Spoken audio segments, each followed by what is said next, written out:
So as many of you know, over the last 3 years I've had a lot of problems getting in and out of this pocket door, my entryway on the side of my truck. So it has become dangerous to me. It barely opens 12 to 16 inches. I have to go in sideways half the time. I have a trouble getting groceries or any packages in through the door. I have to climb up very tall steps too. One from the ground to the step, and then step to the floor is another long step, about 14 to 16 inches. Very dangerous. Maxie almost flips over every time he tries to get in the truck or get out of the truck. He has a real hard time, so this has become a real danger to me. And beyond that, the stairwell was so deep, and when I was sitting in my office chair, which was on wheels, it would slip over and get it into the stairwell.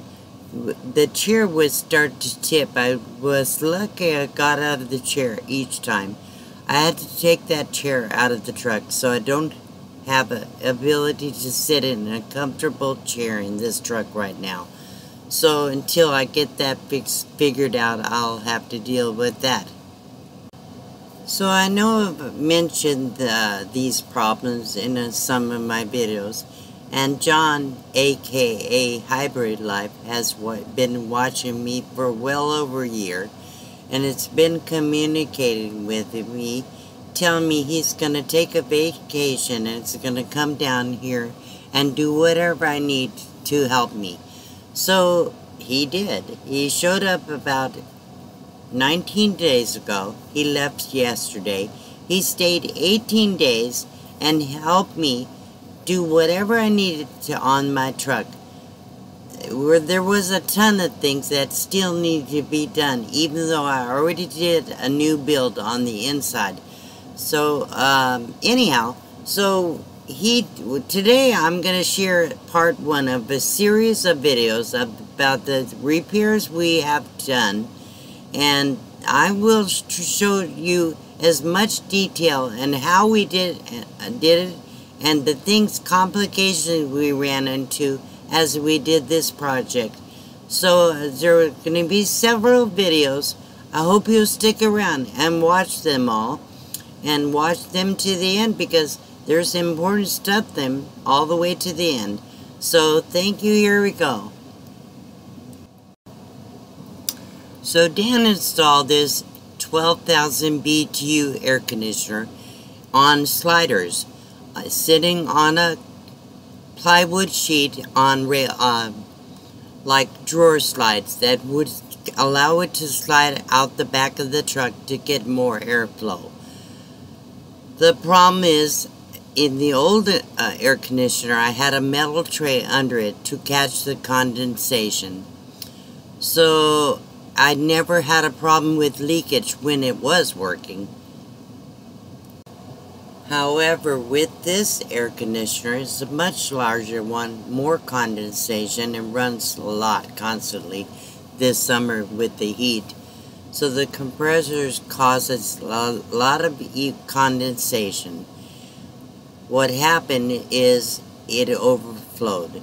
It overflowed into the back of the truck and caused the water to come up under the wood into the floor area of the truck. It soaked my rug. Halfway through my truck, I was soaking wet under my drawers, under everything on the floor, the containers of stuff. It could have caused a lot of damage if I hadn't caught it in time. So Dan suggested that we could cause the truck to be raised up in the front a little bit more and open the plug that was on the back of the air conditioner. But that didn't help. It still overflowed. So John and I went to the dollar store, picked up a small, shallow aluminum tray, and put it, he had to squeeze it under the wood, under the air conditioner, and it was able to catch the water, but it was still getting full. So what we had to do is attach The old hose that was from the old air conditioner, drill a hole into the aluminum tray and hook up the hose. You can see the hose here under the air conditioner. And it goes all the way to the side. It's all clipped in and comes down the truck and out to the front of the back door. So it has a copper tube at the end. And what I'm going to do is put a plastic vinyl tubing to go all the way outside. There is a hole there. We had to caulk it all the way across the truck with a weatherproof silicone seal caulking. And that works very well. If it has to go in the hole, it's fine. But I'm still concerned a little bit about the wood on the edge. So I don't want to leave it that way. I want to put a tubing so it won't cause a problem there. So far we haven't had any more leaks into the truck. It's a good thing. So here's the outside of the truck. This is a plastic lid that John brought with him, 3,000 miles. It's a lid to some kind of a military storage case, and he put the legs onto the hinges, and so they will fold up and tuck underneath the lid when I travel. He had put a hinge there so I can lock it with a padlock, and then I don't have to worry about anything, worry about the air conditioner sliding out. We did have to push it in a little bit. So when we did that on the inside, we had to cut out a little bit of the wood on the side, left side of the air conditioner, in order for that to get enough ventilation. Gets quite a bit through those vents.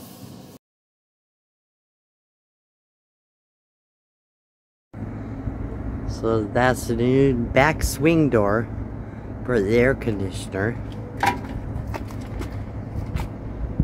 Perfect.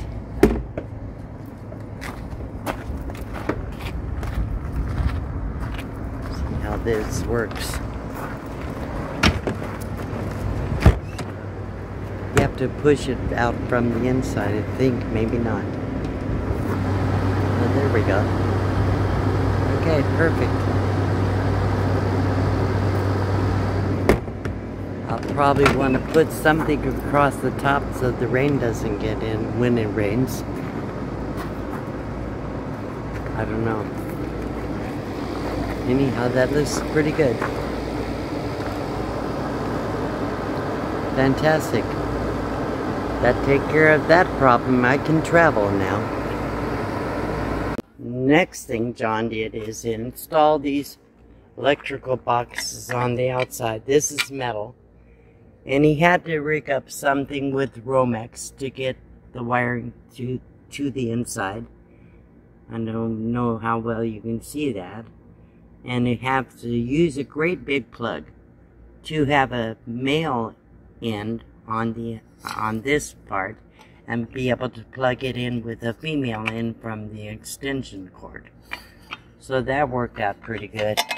So I have a 12 gauge good extension cord that goes all the way over to the meter where the electrical comes in. I also have a second cord that goes to this box on the truck, the second box, and has the same kind of a setup with the male end coming out of the box and then the female end plugging into it. We had a thunderstorm.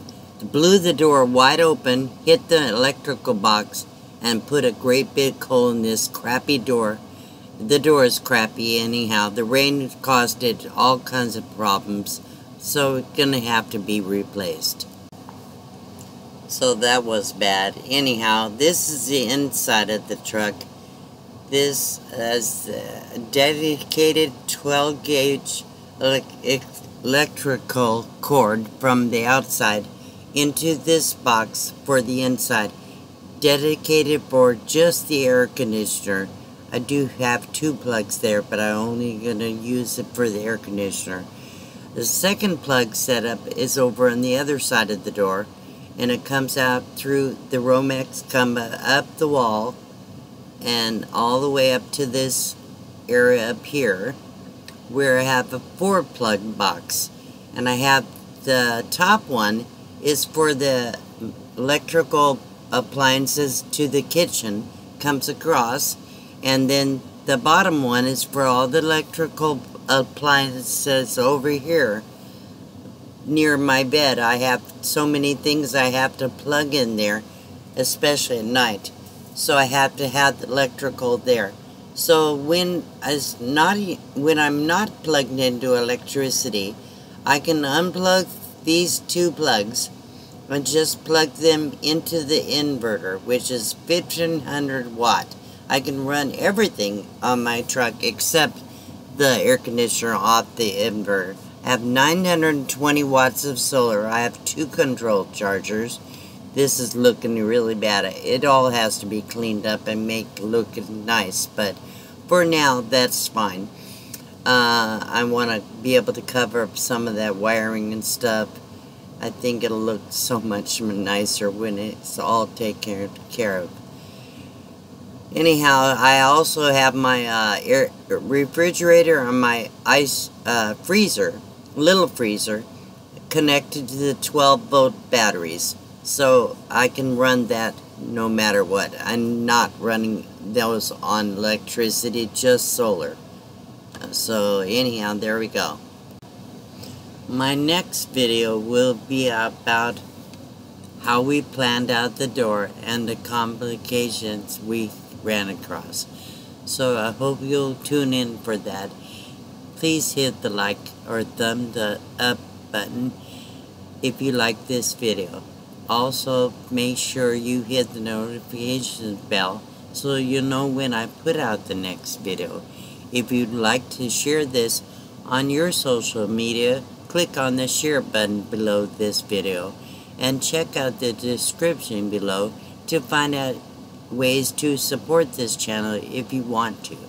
So I want to thank you all for coming, and I hope you have a great evening, and tell somebody that you love them. It'll make their day. Thank you so much for coming. Bye-bye.